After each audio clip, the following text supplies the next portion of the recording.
la palabra, René. Gracias.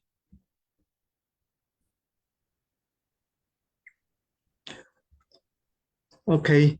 Hi, everyone. This is René, and let's begin with the first speaker. You have 20 minutes. Oh. And the first one, Jiro Inohara is currently a project assistant professor at the Center for Human Nature, Artificial Intelligence, and Neuroscience, Hokkaido University, and will be a JSPA's research fellow from April 2026. He received his PhD in philosophy from Hokkaido University in 2024. His research focuses on modern Japanese philosophy, especially the thought of Nishida Kitaro and Miki Kiyoshi. He's particularly interested in the influence of the German idealist tradition on their thought, a basis for the later Nishida's ontology, world, expression, and subject. Miki's concept of subject, transcendence, and the I-you relation. And now you can talk. Thank you We, for your introduction. So I send my script or draft to chat box so that you can read it in English and in Spanish, but this is machine translation. So now I'm sharing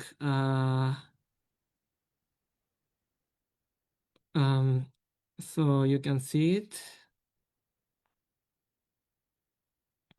Okay, so I've just read it for since our time is very limited. I just get into my draft. So the title is Action as World-Making and Self-Making, a Hegelian-Marxian Legacy in Nishida's Practical Philosophy. It is well known that Nishida Kitaro began engaging with Marx's work around 1930, influenced by his leftist disciples.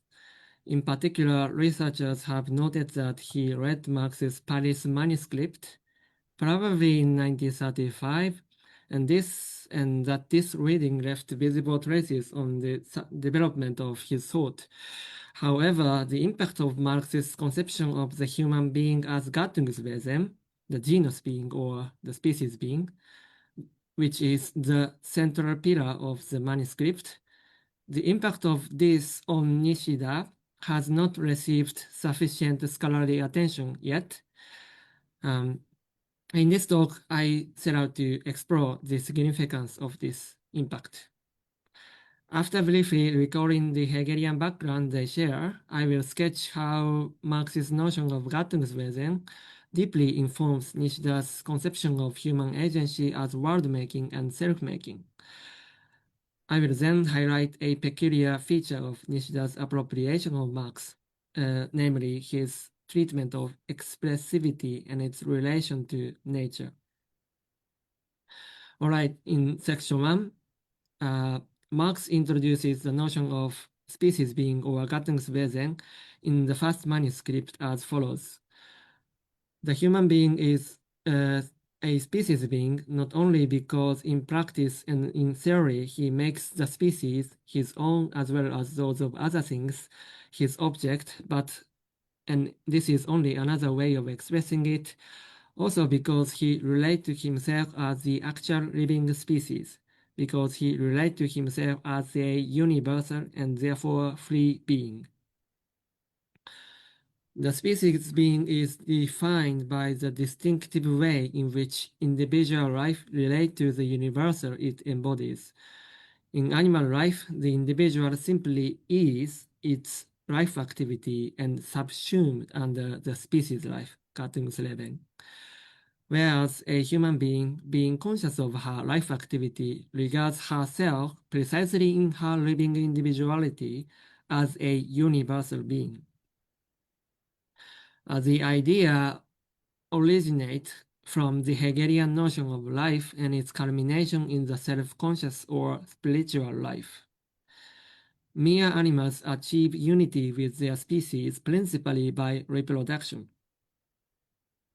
Producing another individual of the same species, individuals prove the sustaining reality of their universal essence beyond their temporal existence. This means, however, that through the sexual reproductive act, they prove their individuality as a matter of contingency in the genus process. They may, as often happens, they may immediately perish after the reproductive stage in their life cycle. In nature, universality is manifested only negatively in that subjectivity is sublated in it. In spiritual life, by contrast, the universality of life becomes for itself.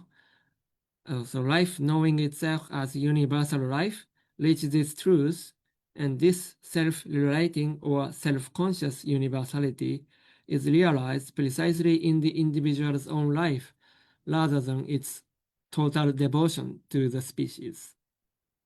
And this is human life, or the spiritual life.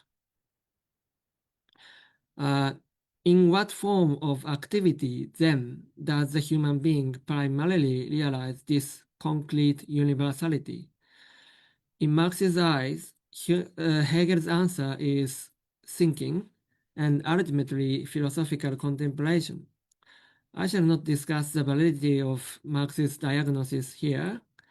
In any case, in opposition to this, Marx finds the paradigmatic activity of the species being in productive activities or labor, the practical creation of an objective world, the working upon the inorganic nature, is the proof that the human being is a conscious species being. Marx thus claims that the human being practically realizes its living unity of individual and universal through working upon and recreating its universal object, nature.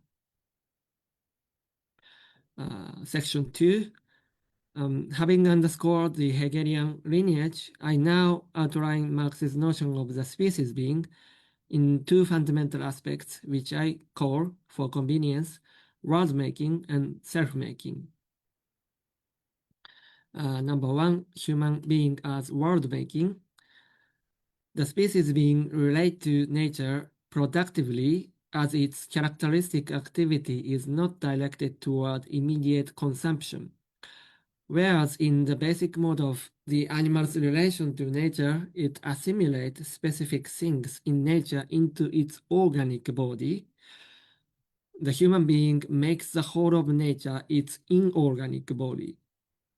That is, the human being transforms nature in such a way that nature becomes expressive of its species character, enabling human being to see itself in the world that it has created. This is indeed the flip side of the species being's universality. The animal only produces what it immediately needs for itself and its young. It produces one-sidedly, whilst the human being produces universally. The animal produces only itself, whilst the human being reproduces the whole of nature. The range of human interaction with nature is illimitable because its drive to relate to nature is not restricted by the immediate assimilability or utility determined by a fixed species essence. The number two, human being as self-making. The species being is the historical being, for it is self-constituting as the species. Since we first really prove ourselves to be the species being in our work upon the objective world, the world-making process is at the same time the self-making process. For the socialist human being, the entire so-called world history is nothing but the creation of the human being through human labor, nothing but the emergence of nature for the human being. So we have no given fixed nature, but constitute what and who we are through a conscious self-sublating act of origin, Entstehungsact, that is, history. So we now move on to Nishida. From around 1935, Nishida began to incorporate Marxist ideas deep into his philosophy. First, the concept of life assumed a new meaning and role in his writing, with special emphasis on the relation between species and individual, although the term Gattungswesen itself does not appear directly. Second, and relatedly, the conception of human agency central to Nishida's later philosophy is reshaped and come to exhibit a structural affinity with the species being. I will now clarify this affinity by describing Nishida's account of the two moments of human action, poiesis and praxis, while drawing a parallel with the two aspects of the species being outlined above. So again, number one, human being as world making. Human action is poiesis in that bringing about change in the world through deliberation and the exercise of skill. This is basic definition of poiesis by Nishida. But after engaging with Marx's work, he comes to put strong emphasis on the productive character of poiesis. He repeatedly insists that the fact that deed and product acquire a kind of independence or otherness vis-a-vis the agent who has brought it about differentiates the human being from other animals. He writes in a tone reminiscent of Marx, "In the animal world, what is produced does not separate itself from the body. The individual produces itself. Nutrition as well as reproduction amount to nothing beyond individuals producing individuals. In human life, by contrast, what is produced separates itself from the producer and comes to some and becomes something public. Furthermore, poiesis ranges over the whole of nature. As in Marx, this universality derives from our peculiar relation to the species. As individuals of the species, we are born from the species, yet we are not slaves of the species. As we are creative elements of the creative world, the world becomes our body. That is, we have the world as our instrument. That is, as our inorganic body. In this way, we form objects through and through as expressive activity, that is, we form the world. And again, number two, a human being as self-making. Human action is praxis in that it is the activity in which the self takes itself as its own end, thus consisting in the self-formation of the individual herself. But since poiesis and praxis are not merely two kinds of action, but two moments of it, a praxis is not a different act from a poiesis. Indeed, according to Nishida, there can be no proper praxis that is not also a proper poiesis, nor any proper poiesis that is not also a proper praxis. So every world-oriented exercise of human agency is at the same time self-formation of a human agent.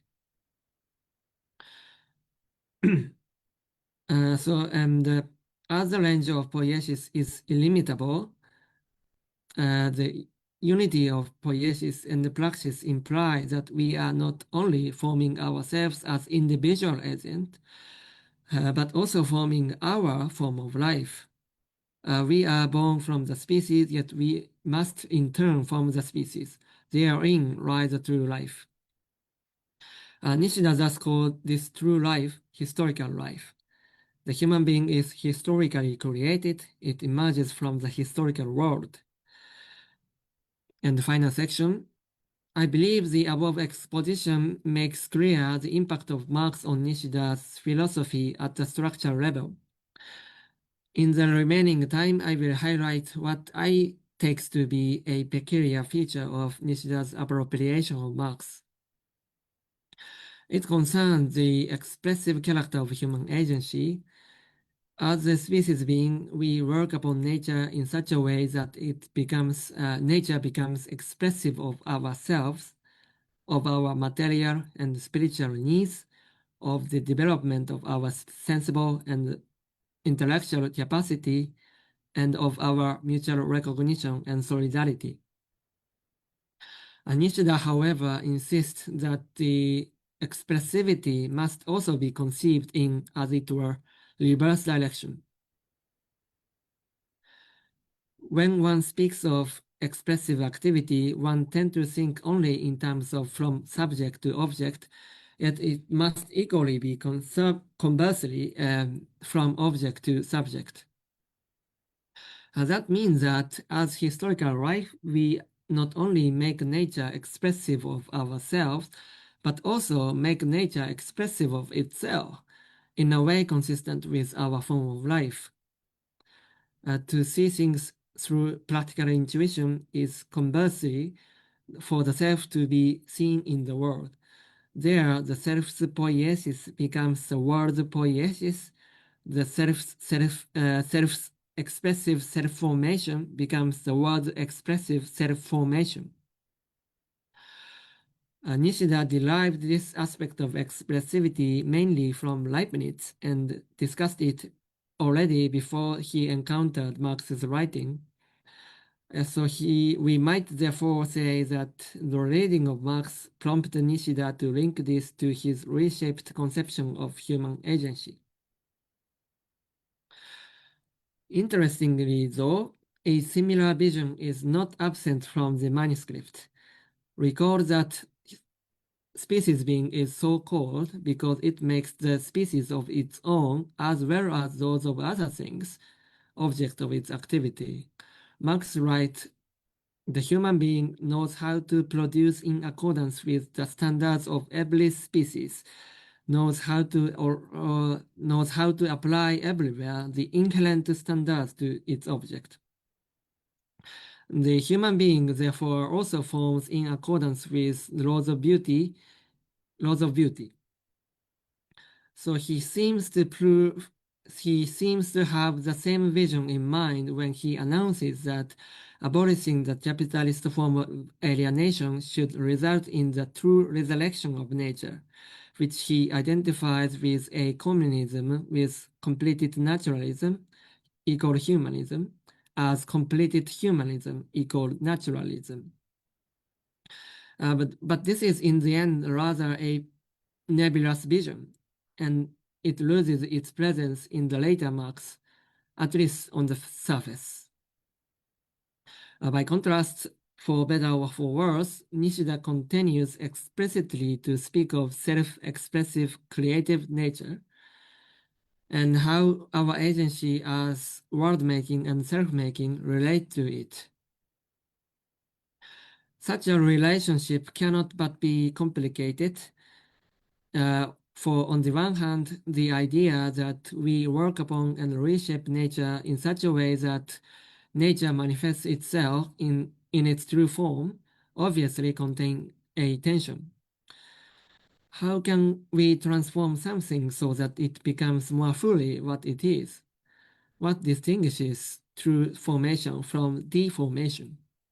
On the other hand, it cannot be that we should simply withdraw from nature and let creative nature express itself autonomously. For we ourselves are part of nature.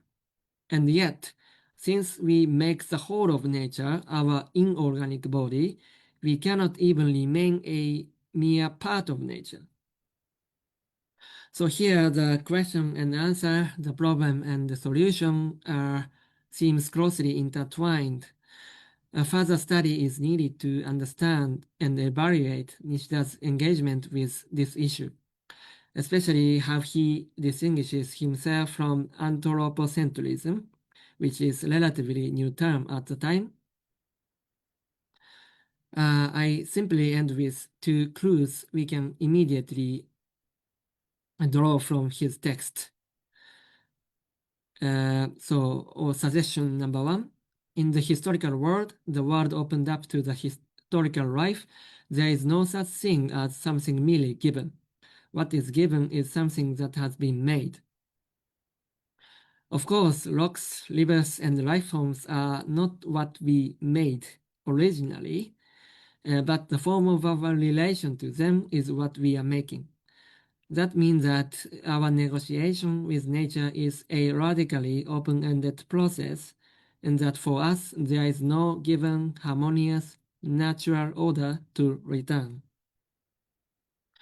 And two, we genuinely actualize our universal agency by virtue of the selves being in the world and coming to see things in their relation to the world. To see things in their relation to the world is to understand how they are related to one another through their activity.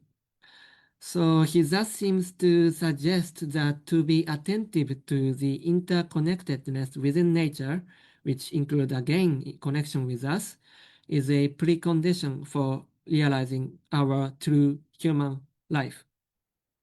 Thank you. Gracias.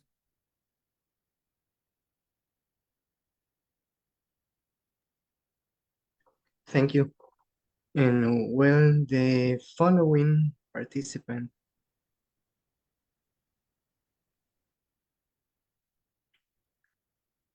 he's Dennis Stromback. He's a project assistant professor at the University of Tokyo, affiliated with the ALESA and GLOBE programs within the Center for Global Education, where he teaches and conducts research full-time. He also serves as adjunct associate professor in the Intellectual Heritage program at Temple University, contributing part-time to interdisciplinary education in philosophy and the humanities.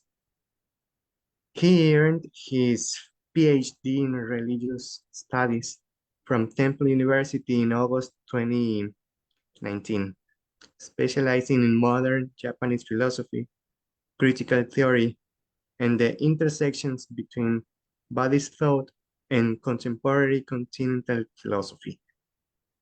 Stromback's recent publications include the single-authored article Tanabe Hajime's critical engagement of Nietzsche's will to power in his philosophy of metanoetics. A study of Tanabe's reworking of Nietzschean negativity within his metanoetic turn. He's also the author of Populism is Different Populism is Equal Populism, asserting populism through the negation of populism from the standpoint of El Pueblo.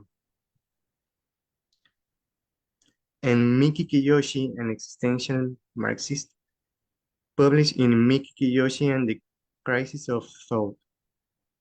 His recent conference presentations include Miki's concept of mediation at the Kyoto School and mediation workshop hosted jointly by Nansan University and Ritsumeikan University. And relational agency in Watsuji, Tetsuro's Ningen Sonsai, and the practical agency across East Asian traditions conference held at National Chengchi University. So this is your moment, and you have also 10 minutes. All right, thank you very much. I'm going to show slides. I don't have a paper because this is extremely preliminary. This is something I basically cooked up. I aim to put this in my book, so it's going to be developed into a full chapter, but right now this is just mostly brainstorming, and I hope to get feedback from all of you. So please don't take this too seriously because it is something that I don't feel 100% confident about. So I'm just basically going to read off the slides, and I think they'll be a little bit easier for everyone to kind of follow along. Okay, so how do I get there? Yeah, here we go. All right, so the title of my talk, oh, well, I lost my, shoot, what happened here? Sorry, I lost my screen sharing. What did I do here? Here we go. Okay. So the title of my talk is Revelation and Liberation of the Other in Dussel, Tanabe, and Nishitani.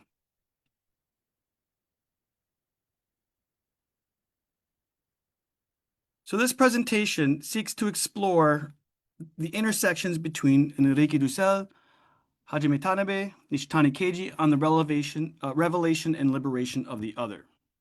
But there's one thing to note here. So revelation does not exist in Tanabe or Nishitani's philosophical framework, but they do have a similar concept, and that is awakening. And I kind of want to do a brief contrast between the three. So Dussel is inspired by liberation theology or the philosophy of liberation, which comes from the Judeo-Christian legacy, so from the Abrahamic traditions. And Tanabe and Nishitani come from the Buddhist tradition. So Tanabe in particular, more of the Pure Land Shin Buddhism, while Nishitani is more Zen Buddhist. So what I'm going to do here is basically provide a synopsis of each of their work as it relates to the other, and then maybe pose some potential strengths and weaknesses of each thinker in pursuit of theorizing a potential kind of synthesis of the three. First, I'll start out with Dussel. So Dussel borrows from Levinas's view of the other, but then he criticizes it for reducing history to consciousness. Instead, what he wants to do, he wants to subsume Levinas's work by articulating a meaningful political philosophy grounded in history. So Dussel, like Levinas, claims that the logic of totality, he says it ends up in totalitarianism because the alterity of the other becomes reified. So the other that exists exterior to being becomes concealed. It becomes masked in the logic of totality, and that leads to a loss of alterity, of freedom, and of humanness. So Dussel, in order to kind of, develop this picture, he tries to theorize exteriority from kind of, he builds this kind of spatial metaphor. And he does this to build a praxis that goes beyond Levinasian ethics. So for him, exteriority is this kind of interior transcendentality located beyond the foundation of totality. Here's a quote by Dussel. Nevertheless, there are moments when persons appear to us and reveal to us in all their exteriority, as when the taxi driver, who turns out to be a friend, says to us, "How goes it?" The unexpected question arising from a horizon of being shocks us. Someone appears in the world. The face of a person is revealed as other when is extracted from our system of instruments, as exterior as someone as a freedom that questions, provokes, and appears as someone who resists instrumental totalization. So beyond being is exteriority. So it refers to this person who has a history, a biography with freedom. So the otherness of the other is beyond our comprehension, according to Dussel, right? It's beyond all possible systems, and this interrupts the totality of signification. So the freedom of the other is what makes the other exterior to all of totality. So this other newness, right, it bursts upon us, it affects our being, and it challenges our standards of reasoning about being.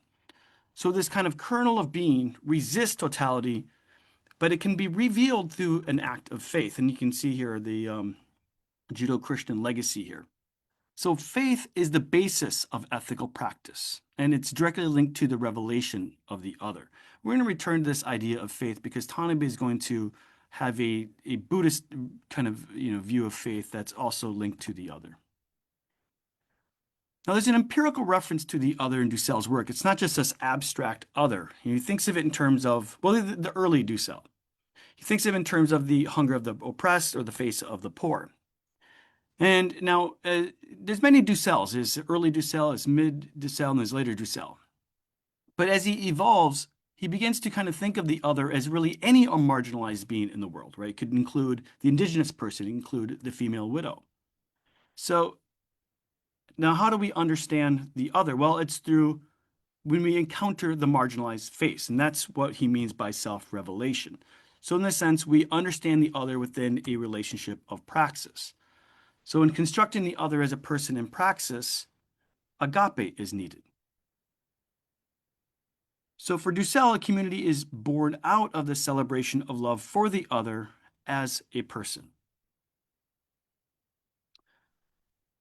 Dussel continues to evolve, and he tends to kind of think of the other, in his later works as like the victims of modernity. So in the Spanish colonization of the Americas, the indigenous other was the subject of conquest and control by being. But oppressive praxis cannot be separated from a material basis that generates colonialization. So here we can see that Dussel appropriates Marx and argues that the proletariat is the living labor that exists at the exterior. So basically the indigenous people who become exploited by the colonialists, they become the living labor. So colonialization is one where living labor serves as a source of surplus value and exploitation by the colonialist center. So the myth of modernity, it's a very famous phrase. So mito de la modernidad, which is this Eurocentric myth that modernity was a product of European intellectual excellence. But this is an invention, according to Dussel. It's an invention in the image and likeness of Europe.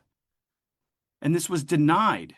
And what was denied was the indigenous other as the other, right? So the alterity of the indigenous other was simply concealed. It was denied. It was reduced to sameness. And Dussel claims that the myth of modernity continues on. And you can see it within Habermas's view, who thinks that modernity began in Northern Europe. For Dussel, modernization kind of begins in 1492 with the colonialization of the Americas. So where does this leave us in terms of a praxis of liberation? Well, for Dussel, he thinks that we have to depart from exteriority in order to destabilize the center, to disrupt the totality of being.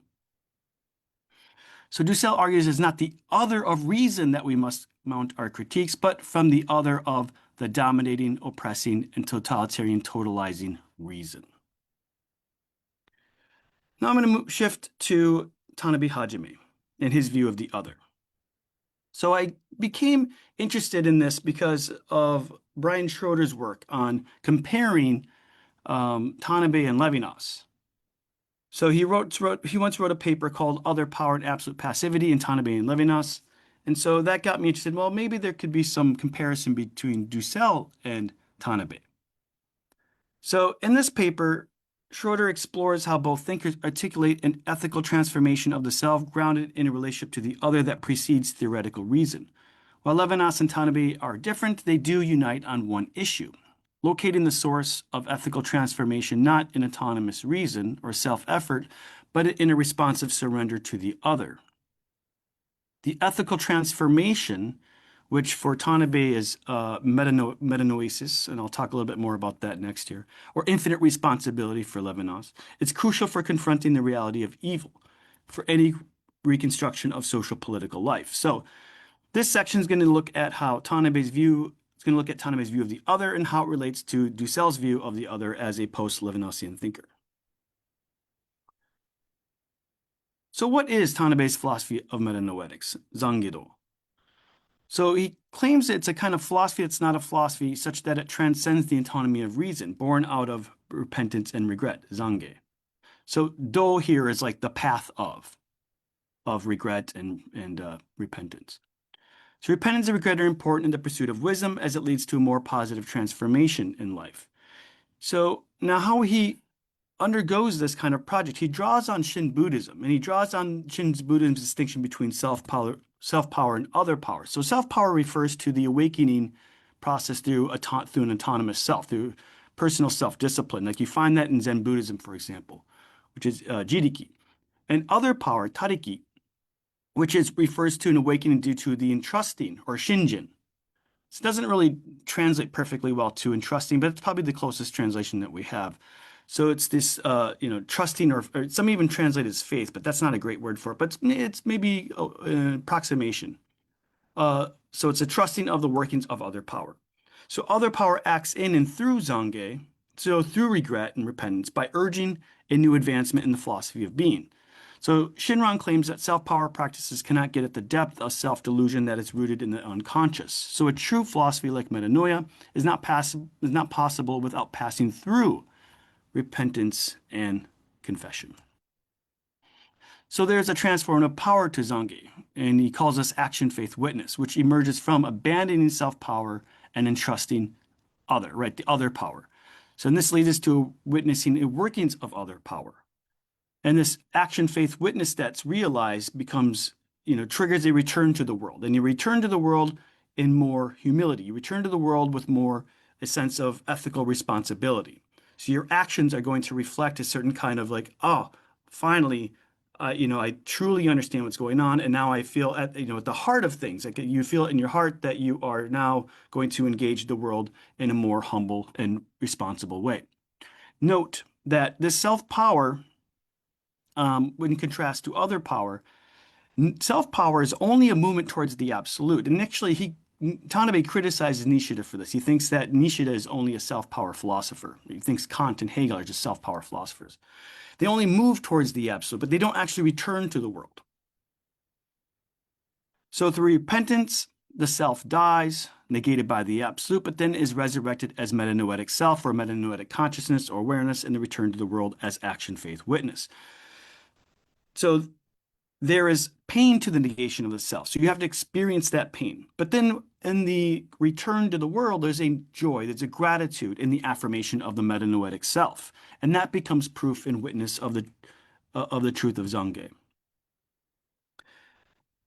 So I have to kind of mention here that Tanabe views reality different than, say, Nishida, right? So Nishida doesn't have a concept of absolute mediation like Tanabe does. So Tanabe claims that all reality is mediated such that nothing exists as an unmediated self-sufficient substance. So what that means is it's this inherent event of disconnection as connection, or what Tanabe calls connecting by cutting. So A cannot exist apart from B, even as A and B remain simultaneously distinct from one another and separately related. For Tanabe, true mediation requires absolute negation in the form of repentance, not sublation like you would find in Hegel. Hegel's dialectics ends up reasserting the evils of arrogance and pride as it embodies the potential to smuggle in self-justification. So for Tanabe here, and Hegel is expressing a kind of self-power philosophy. So Tanabe's absolute mediation, zettai baikai, is the precondition for the negation of the self leading to affirmation, because reason itself is also mediated. So reason fails to resolve its own antinomies when critiquing itself, because it ends up in an infinite regress. So here he kind of agrees with Kant. And overcoming this crisis of reason through a critique of reason depends on reason being pushed to dismantle itself. So he thinks that Hegel does a good job of bringing up the critique of reason, but he doesn't go far enough. He doesn't complete the critique. It has to dismantle itself. It needs to realize its own incompetence, to realize there's no escape to the point of death. And then out of that death, there will be a resurrection of trans-rationality. So philosophical reason undergoes a total transformation, beginning anew as metanoetics in its return to the world of action, of no action. So the restoration of reason is not a return to its former state, but a move towards a self-consciousness of an action, faith, witness that transcends reason. So the transrational dimension of metanoia begins to serve as a mediator to the transformative activities of the absolute expressed in the form of action, faith, witness. So this action, faith, witness is a kind of ethical action expressed as the great nay of absolute nothingness or absolute nothing, a transformative force that reveals itself as the great compassion. So I have a couple notes here that I put on my slides. I'll put them up now. First note on absolute nothingness. I don't like that translation, but I'm just going to continue to use it. That's what people have decided on it. But there's got to be, I think we all have to come together and find a different translation for that. At any rate, it refers to the ultimate ground of all reality, but not a mere absence, void, or nihilism. It's another note about absolute nothingness. It's a dynamic, self-negating absolute that makes possible both the breakdown and the renewal of the self. And the great compassion, which shows up as the supple mind or the flexible mind of metanoia, which is part of this process of assisting and helping other people progress towards liberation, which is another way to put it is being as apaya. That's the way Tanabe puts it. So unlike Nishida, who thinks the absolute is the particular and the particular is the absolute, Tanabe makes a distinction between the absolute as mediation and the relative. So a relative being can never become an absolute, only relative to another relative being, only relative to absolutely nothing. So this dialectical unity is not one that leads to synthesis, some sort of unified identity or harmony, but rather one in which the dynamic self-negating process leads to a transformation of contradiction. So metanoetic consciousness through its conversion of contradictions, induces a sense of responsibility for social affairs. When one returns to the world with metanoia, action, faith, witness becomes mutually mediated with the great action of absolute nothing. Therefore, relative beings in the metanoetic transformation becomes instruments of the love and compassion of absolute nothing. So Tanabe here is positing a view of metanoetics as that it should be a religious kind of conception of society. So it becomes a third option. So he opposes socialist materialism and liberal idealism. And he includes culturalism and existentialism, and I don't think he means them in terms of socialist materialism or liberal idealism. So you almost can think of it almost as like a fourth option. But nonetheless, he wants to posit metanoetics as a religious view of society as a theoretical basis for building absolute peace, although he's not clear what that means. That's one thing I'm like, I don't know what he means by absolute peace, because I don't think he means in terms of like there'll be no war or there'll be no conflict anymore. I think it means like you know how to deal with conflict when it arises. So what does he mean by culturalism? Like rehabilitating Zen Buddhism, for example. He doesn't really, I don't think he has a strong faith in organized religion in general. So for him, Nishida and Nishitani and Tanabe probably all agree that religion is more of an awareness of reality as opposed to some sort of institutional, I guess, development of like organized religion. Or existentialism like in Heidegger and Nietzsche. Nonetheless, he calls it a third option. I think it's probably more of a fourth or fifth option, but we'll just keep his language for now. And it's this point where the human mind of idealism and the things of materialism become mediated by action, faith, witness. And within the metanoia is the bodhisattva ideal, which is this principle of benefiting oneself qua benefiting other is fully actualized. So here he's referring to love, right? He's referring to fraternity. And he says that fraternity becomes a link to the French Revolution. So the French Revolution, liberty, equality, fraternity. And he thinks that fraternity, metanoetic fraternity, helps strengthen equality and freedom because it privileges the other. Now I'm going to shift gears one more time and go to Nishitani. So in Shukyo wa Nanika, we see a critique of modernity from Descartes on, and according to Nishitani, the modern self is conceived as a subject standing over against an object. So this produces a self-subject-object bifurcation where the self is this kind of autonomous or just this discursive self, this ego self, this self that's caught up in a state of attachment where you have will, intellect, and feelings and so on and so forth. It's all intrinsic to the ego. Then you have the other, the object of knowledge, disconnected from the subjective self. And he borrows this from Nietzsche here, but nonetheless, this notion of nihilism, it emerges out of this kind of bifurcation. So meaning is expected to be given from the outside. So it assumes a reified self seeking meaning in the world of the objects themselves instead of looking at or experiencing the objects or the suchness of reality as it is. And the subject-object bifurcation leads to a cold, dead, lifeless world. The world becomes reduced to physical matter, lacking animation, lacking spirit. And the reason because we tend to frame the world as a series of mechanisms. We reduce it down to biological and physical laws. And this framing leads it's one where it's a world where we interpret it as quantifiable, as objective, as controllable, and so on and so forth. So the human becomes this kind of robotic machine, like a calculator, right? This calculating subject. And the world becomes a mechanical object. And so we're just, it's like a mechanized subject is mechanizing the world. So there's just this loss of the depth within subjectivity, within human existence. And he has this famous kind of, phrase, the process of inversion, where the controller becomes the controlled due to the process of mechanization. So we end up mechanizing ourselves in the process of mechanizing the world. And this all comes, again, from this kind of reduction of reality to physical and biological laws that's traced back to the subject-object dichotomy. So unlike Tanabe, who draws on Shin Buddhism, Nishitani draws on Zen Buddhism, and he claims that the self and other, or the subject and object, arise within emptiness, sunyata. So similar to Nishida's notion of zettai munabasho. Actually, I think someone should write a paper on maybe the differences and similarities because it's not quite clear what the similarities and differences are.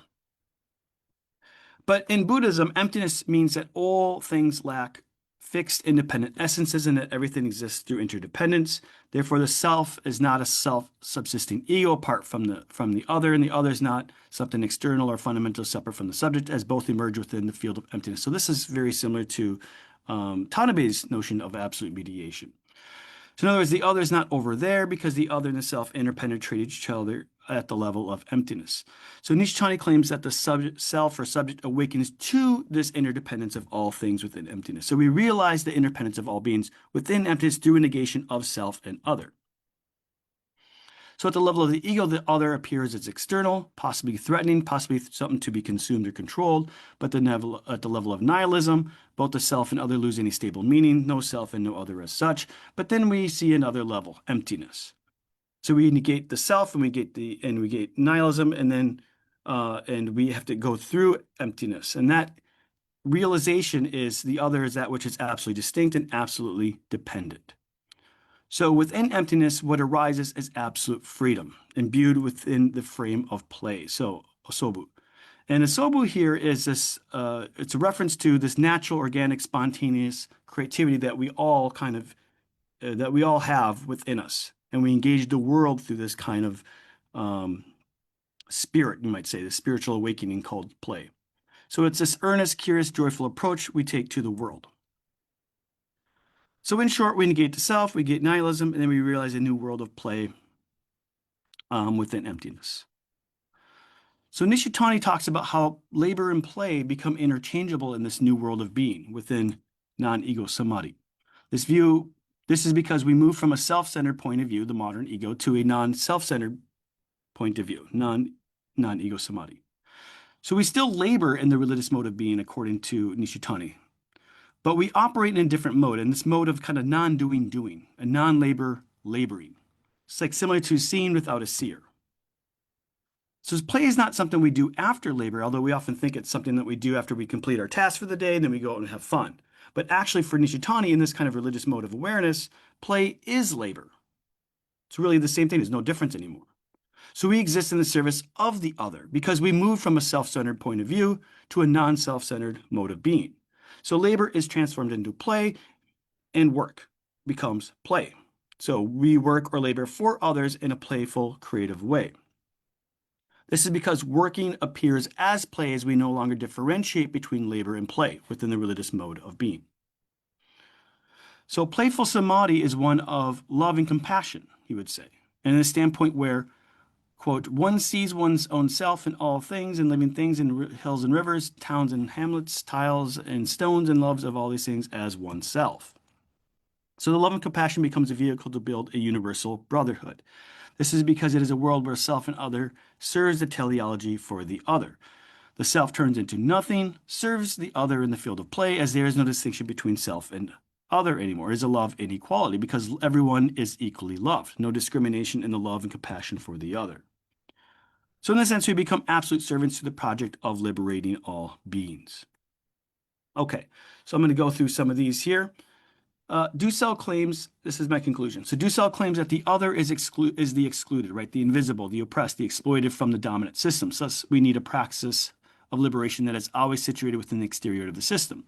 So we need to empower the social bloc of the oppressed, right? What he calls el pueblo.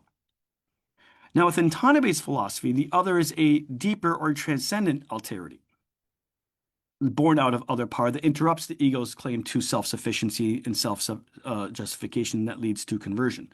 While the other manifests itself in all things and beings, it also prompts us to awaken to the love and compassion within us for all things and beings, motivating us to serve the other.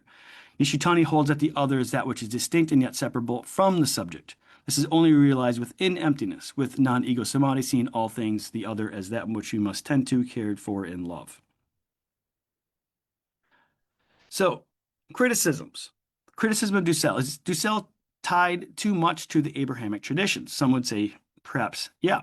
Nishitani would probably say, well, Dussel, because of your connection to the Abrahamic traditions, you still, you embody a conception of law, right? This idea or principle as a revelation of God, and that leaves traces of attachment.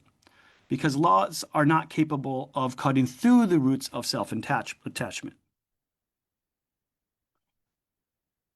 So in absolute negation, the negation of the self-other nihilism, we become more selfless and loving and compassionate, as there's nothing but love for what is present in awareness. So when we have a law or ideology, or this is what I believe, that itself leaves room for the potentiality of reification. So he wants to leave no room for reification, because then all that's left over after the negation of everything is just love and compassion for the other. Now, Tanabe is going to say a similar thing. He says that absolute creation certainly requires a negation of the self, other, and reason. So we see some common agreement. But if Tanabe was in conversation with Dussel and Nishitani, he would say, well, Nishitani, you yourself don't go far enough. We actually have to undergo repentance, because otherwise there could be a potential return of the repressed. We talked before about how there's a potential to smuggle in self-justification through self-power. Because for Tanabe, Nishitani is still a kind of self-power philosopher. Now, here's a criticism for Nishitani and Tanabe. There's no discussion of systems. It's just face-to-face encounters. And so this limits their scope of praxis, unlike Dussel. Dussel talks about systems. He talks about institutions. And that's one area that I think that Nishitani and Tanabe can learn from Dussel. So what is the intersection between these three? Well, I'll leave it up to anyone who wants to give me advice, because I'm still working out how we can build a kind of synthesis out of the intersection between these three thinkers. So I'm very much open to hearing anything from all of you. Thank you very much.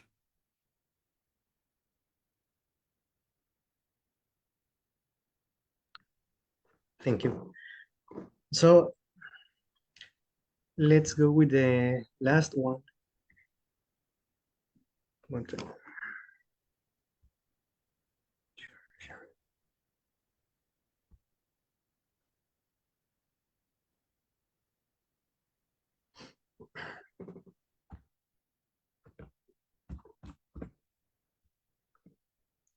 Can you see the slides? El micrófono. Sí, René, mira, si gustas, nos saltamos mi introducción, ya nada más para empezar, porque ya tenemos poquito tiempo. I think O no sé we're si going to algo skip muy my. breve. Bueno, si quieres, pues, pero así como bien chiquito. We're short on time, so I'll tell him that we should skip probably my presentation, but she's going to introduce something very brief, anyways. Okay, thank you. Javier Aranda Arredondo is a philosopher at the University of Guanajuato, specializing in philosophy of science, philosophy of mind, philosophy of language, and German idealism, with a focus on Hegel. With over 9 years of university-level teaching experience, and his candidate status in Mexico's National System of Researchers. So this is the presentation. Thank you, gracias René. Voy a presentar en inglés, esto lo digo para el ámbito en español, voy a presentar en inglés, pero el texto está en español en la pantalla, entonces ahí se puede seguir. So I'm going to present to give my talk in English, and the Spanish version is on the screen. Okay, so, the following talk represents the core of a research project in development. I will therefore outline the main points, the underlying argument, and some of its consequences. Enrique Dussel has a brief but extremely suggestive text, Hegel, Schelling, and Surplus Value, in which he argues that the critique of political economy in Marx's Capital produces a reconstruction of Hegel's categorical system, that is, that there is a symmetry between both systems, where Marx's conclusion introduces a new category impossible for Hegel, that is, surplus value.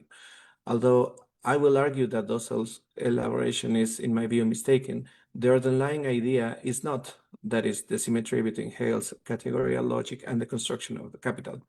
And in fact, it explains one of the greatest problems surrounding the understanding of capitalism, that is, its malleability and its capacity to absorb its own critiques and dissent as commodities to the point of seeming to have no possible end. My argument will be that it is the sections on quantity and measure in the science of logic that actually explain this crucial feature of capital, and that successfully account for the problem of reification diagnosed by Lukács. I will support this by separating the economic and political components in the capital, pointing out that there exists a confusion between what will be a theoretical predictive element and an ontological explanatory one. The former enables the belief that the quantificational scheme purely economic is objectively truth-apt insofar as it departs from the description of subjects as ontological foundation. Finally, I will argue that the project closest to achieving a Hegelian reconstruction of capital, Richard Dean Winfield's Rethinking Capital, will enrich its work through these considerations, radicalizing its conclusions and showing that the capital is an ethical political dimension, not an economic one. The supposed malleability of capitalism, that is, how the system itself is capable of integrating its own critiques and dissent as commodities, has been extensively discussed by authors such as Gramsci, Marcuse, Adorno, Horkheimer, David Harvey, Luc Boltanski, and Yves Chiapello, and Slavoj Žižek. The background, it seems to me, it's directly related to the ontological foundation of capital, that is, how capitalism grounds capital after having displaced the commodity money commodity formula to the money commodity money formula identified by Marx, who furthermore locates this foundation in abstract labor as the reduction of all human activity to social, necessary, and exchangeable labor time.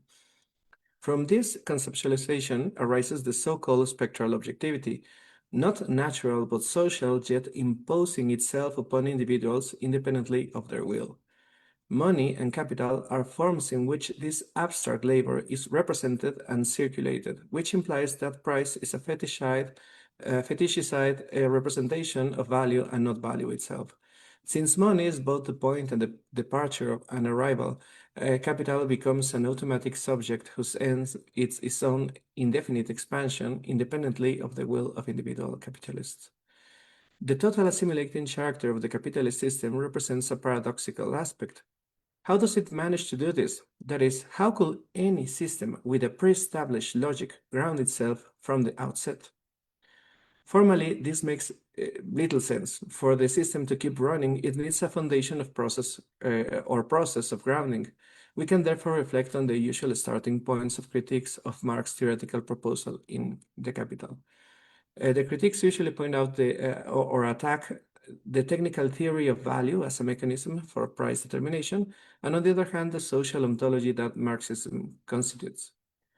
Now, the critique of the theory of value is carried out from a purely economic standpoint, which it claims that the social ontology, that is the concept of class and among others, is dismantled. And however, one can argue that the type of relation between these two facets, that is, if the first component is falsified, it doesn't necessarily entail that the falsification of the second one, since a social ontology as a philosophical theory is not refuted in the same way. The famous Popperian critique, Marxism is an ad hoc theory, rests on the confusion between the theoretical economic component and the social ontology. However, the hypothesis that I will defend is that this confusion, or error, operates in both directions. It serves equally to criticize Marxist theory and to validate economics as an objectively theoretical activity in itself. The mathematically objective model must capture the reality of the market, or put differently, studying market relations make it possible to discover an objective structure, which will thus constitute the objective foundation of such a theory, market laws in the strong ontological sense, or their Bayesian predictability in the weak epistemic sense. I will now explain what I consider to be the correct insight in Dussel's argument, which I will use to sustain the analogy between the categorical systems, what I take to be the most valuable idea of the Mexican thinker. First, I will clarify the role of the Hegelian essence and the notion of ground, which Dussel correctly diagnoses as dissociated in Marx. Capital is an essence, unlike Hegelian essence. Marx, lacking a notion of ground derived from essence, that is the Hegelian way, one that properly reconciles essence and appearance, needs to ground capital from another position, doing so from two mutually contradictory points: circulation as representative of the market and the subject through living labor, which is the way the system renders it discrete. I will then move to the connection between the categories in Hegel and Marx.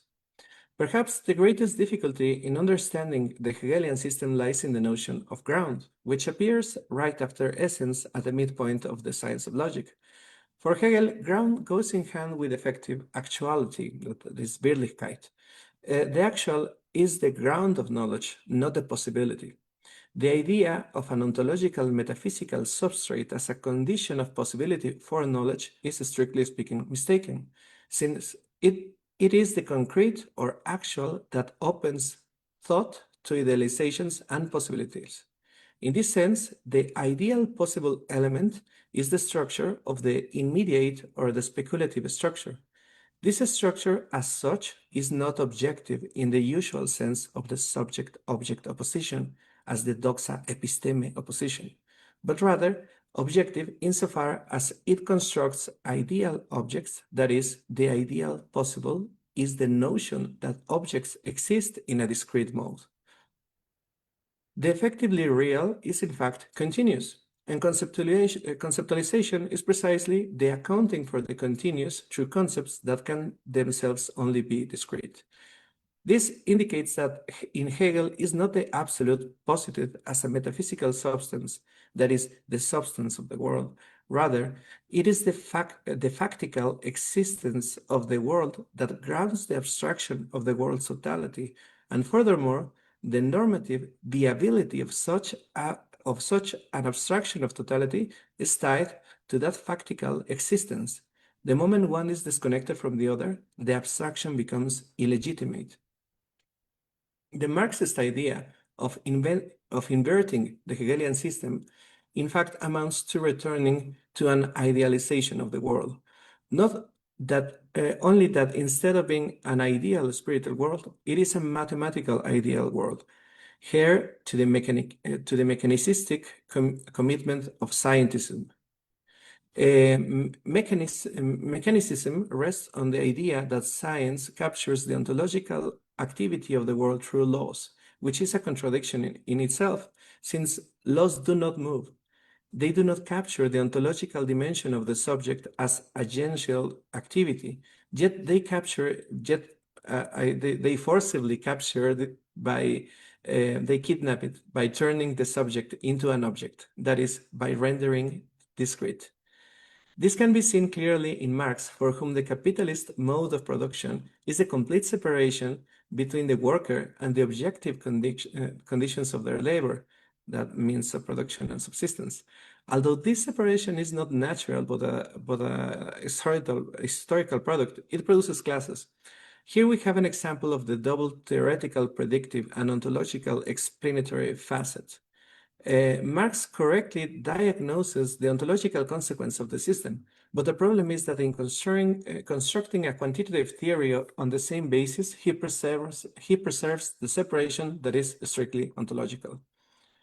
Marx seems directly or indirectly to retain the expectation of doing philosophical science in the mechanicistic predictive sense of science, and not in the reflexive sense of constructing a social ontology that was left behind by the abandonment of the Naturphilosophie.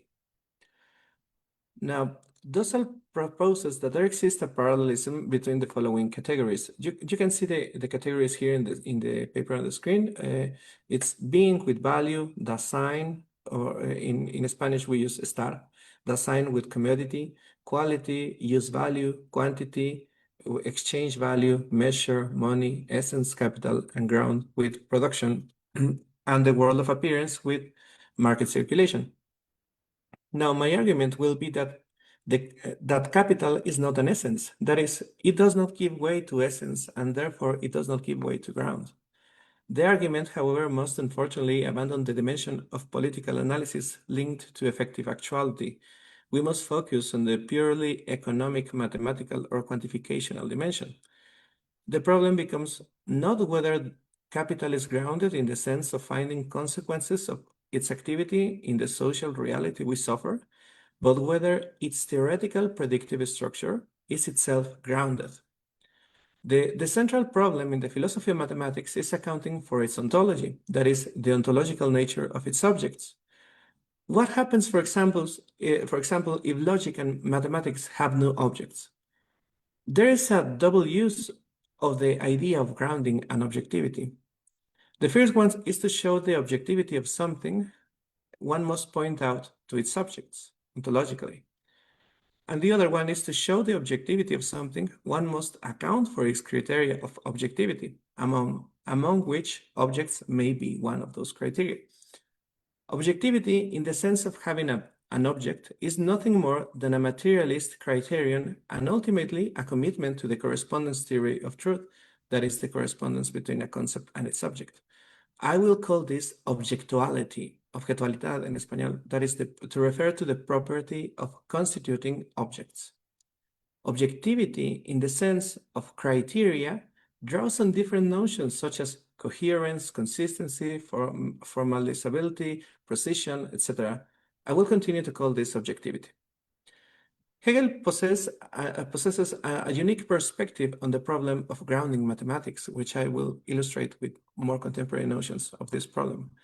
Starting from the conclusion of Gödel's theorem, if a system is sufficiently expressive, if it's not complete, and if it is complete, it is not sufficiently expressive, the inconsistency of capitalism as a logical system becomes clear. It is not possible to show how the system can define its objects through axioms. It is still conceivable that such objects exist and that our axioms are the limitations suited to specific fields where these objects are relevant.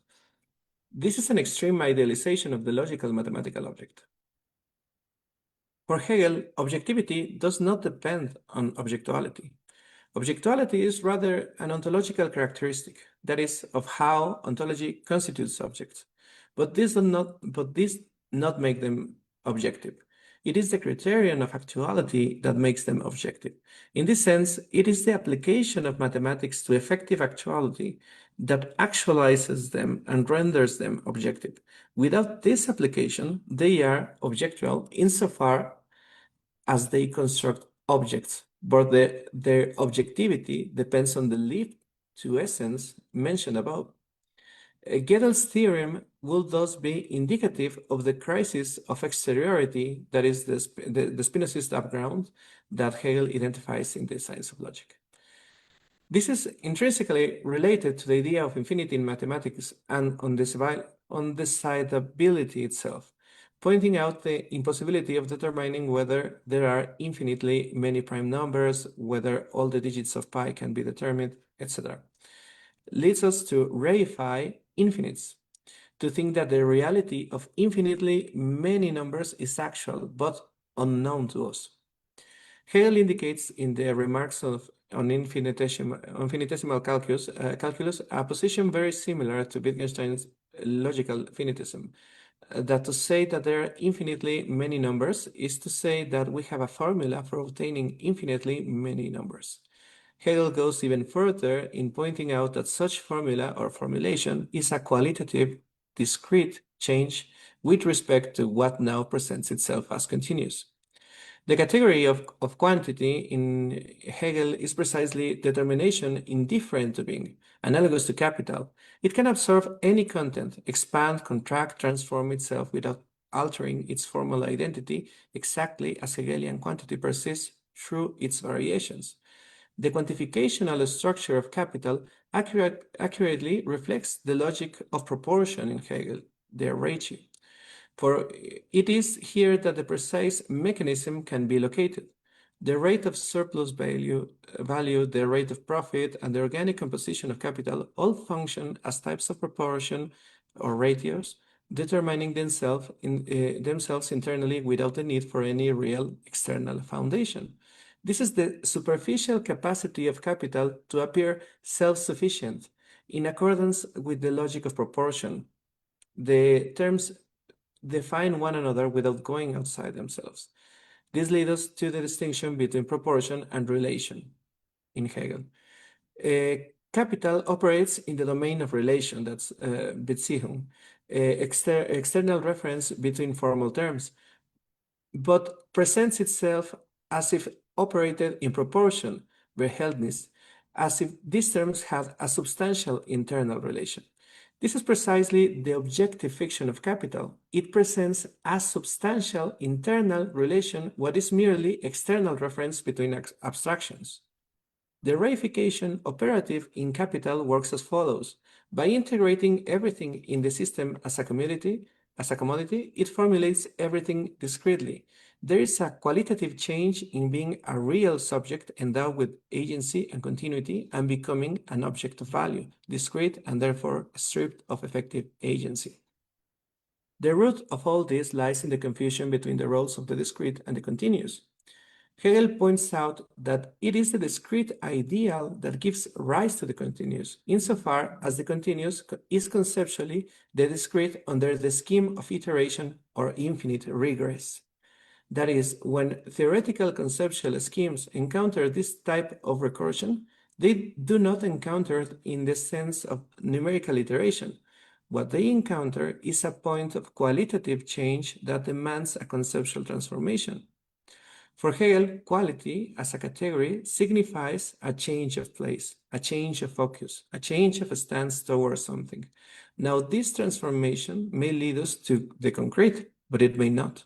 Whether it does so or not is a matter of conceptual necessity, and that conceptual necessity is not posed a priori in a metaphysical substance that condemns categorical development under an absolute determinism and progress.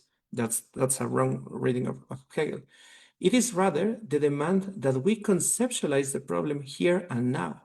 If we do not make that demand, then there is no transition at all, and that is that. Capital denies the transition to essence as a real effective ground, remaining in the iteration, although it constitutes a conceptual change, reifies insofar as it removes the status of critique, dissent, and subject themselves, turning everything into an object because it essentially assumes its subjectivity on the basis of its objectuality. The objectivity of any system, in this sense, is a matter of external necessity, of our conceptual needs. The great fiction is to assume that mathematics and therefore economics are objective a priori. The core of this proposal is that the notion of market should contain within itself free subjects, but these are configured according to the parameters of economic theory, which makes the market a false essence, that is apparently objective. Capital is not an autonomous subject, but a system trapped in an infinite regress, refusing to grasp its essence non a priori, where I will say, at least unintentionally, the intellectual class, that is scientists, economics, and philosophers, and other thinkers, of course, we'll include right there, fosters dependence by assuming that the regressive activity of capital is subjectively grounded.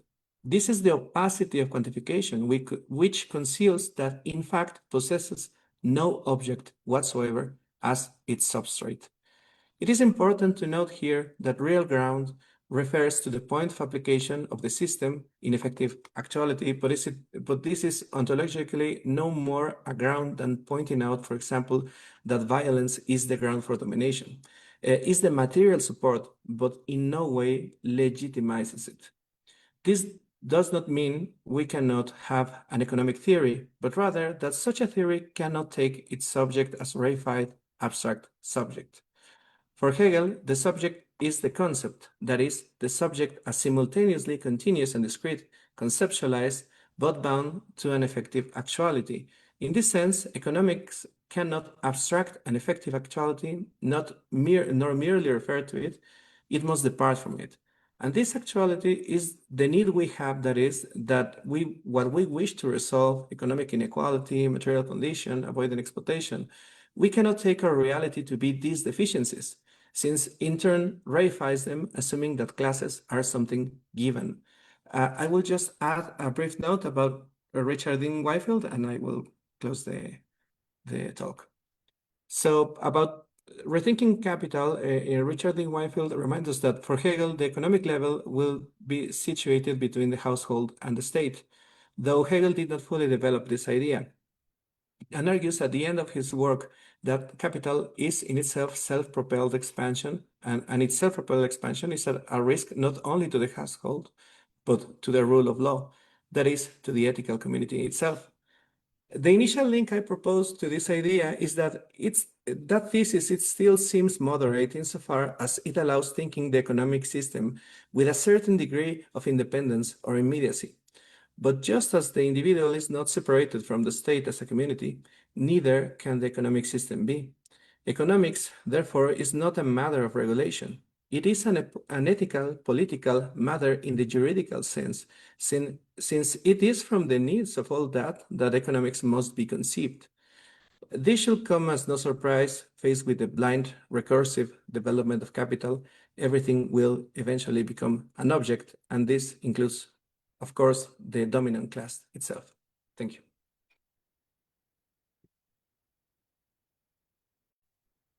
Okay, just on time. So I don't know if we have time. We have only 5 minutes. If somebody wants to ask.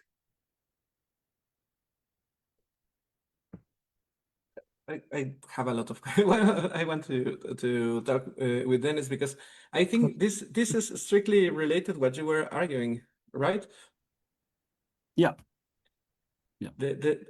I'm actually writing something about the subject and object distinction, and I was thinking that the worst thing that we have about this distinction is that we are kind of assuming that it's ontologically neutral, that is natural, like this is the way to be about the world, and I think this is something really complicated to think about. Is this something what you're aiming to in your work? I guess I need to hear more about what you mean by that. What do you mean by neutral? Like the distinction implies no metaphysical commitment at all.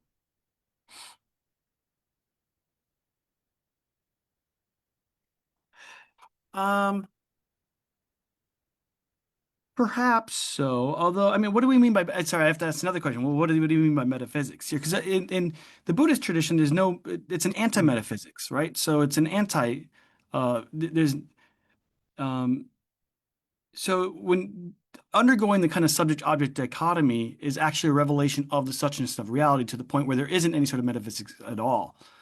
And so in some regards, it is a kind of neutral experience. And I think that's the problem with like the Buddhist version of the subject-object relationship, where I feel like I'm more closer to Dussel in that regard, where actually everything is political. So, you can't get outside of the political situation. So whether or not you choose to be political, the world is political towards you. So I'm not sure if I'm answering your question correctly, but that's my reading of it. But at the same time, when I think about Dussel, by virtue of his own kind of political commitment, he also lends himself to being perhaps too committed to a project that could be off the path.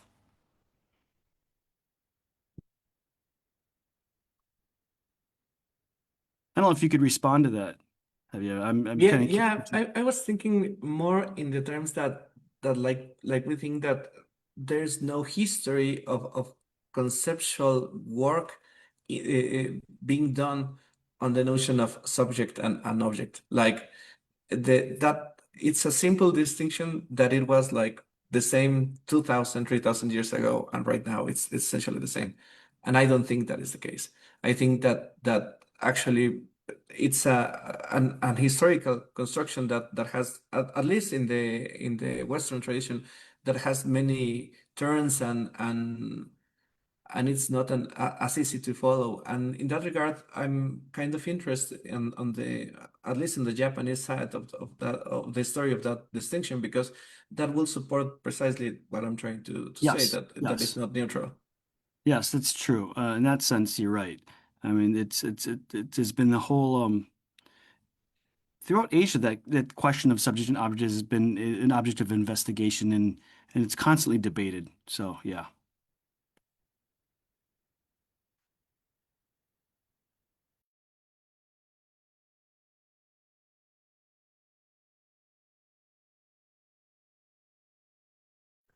We have 2 minutes. There's no questions on Facebook, so I don't know if you want to say something else.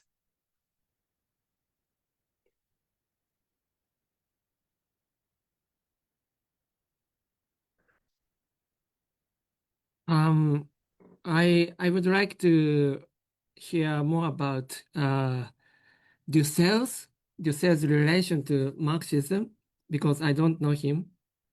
So the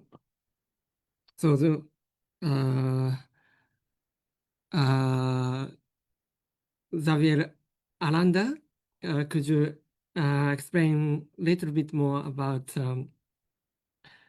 so Dussel's conceptions of Marx or capitalism? I'm really sorry to disappoint you in that regard because I'm no expert in Dussel. I'm actually a Hegelian. So when I saw this text of Dussel's, I was like, this is really interesting, but he doesn't get Hegel quite right because I mean.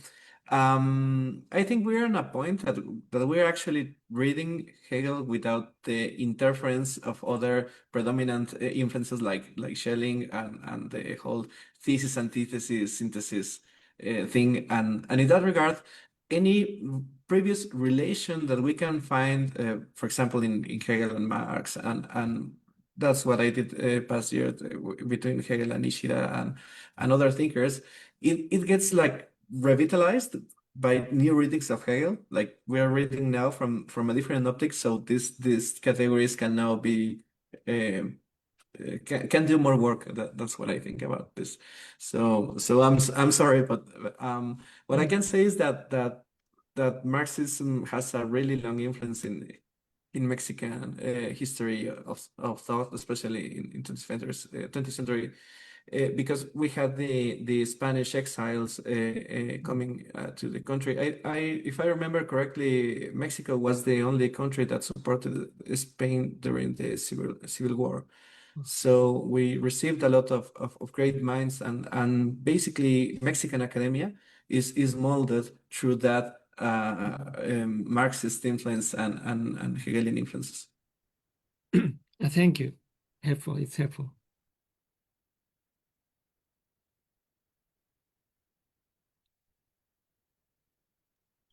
So time is over, and now this session has finished. So thank you. Thank you.